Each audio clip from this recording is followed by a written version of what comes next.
И јавноста нема да дознае што знае врвот на СДСМ за рекет. Судот го одби барањето на прво обвинетиот Боки 13, Зоран Заев, Оливер Спасовски, Венко Филипче и Радмила Шекеринска да се појават во улога на сведоци.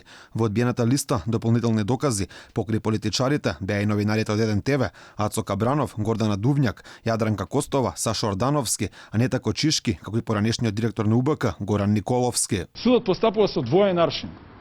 Значи, сослуша еден тотално бенигнен сведок, Христијан Баневски, кој што врска нема во врска со правната и фактичка состојба на овој предмет, сослуша некои лица кои што исто така немаат никаква врска, туку се наводно обвинети во некој друг предмет, а не сослуша реални сведоци. Тоа е тоа, пресудата е донесена.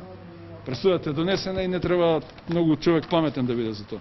Листа дополнителни докази предложи втора обвинетата Катица Јанева, меѓутоа во најголем дел и тие се одбиени, што било грешка според нејзините адвокати.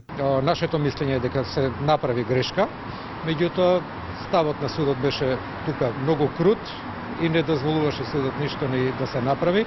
Се одбија докази кои што беа практично се појавија на 6 декември на YouTube каналот, не знам како се викаше, меѓутоа за дополнителни разговори на сведокот тука се услуша Јордан Камчев, така да истите апсолутно сметаме дека мораше да бидат дозволени.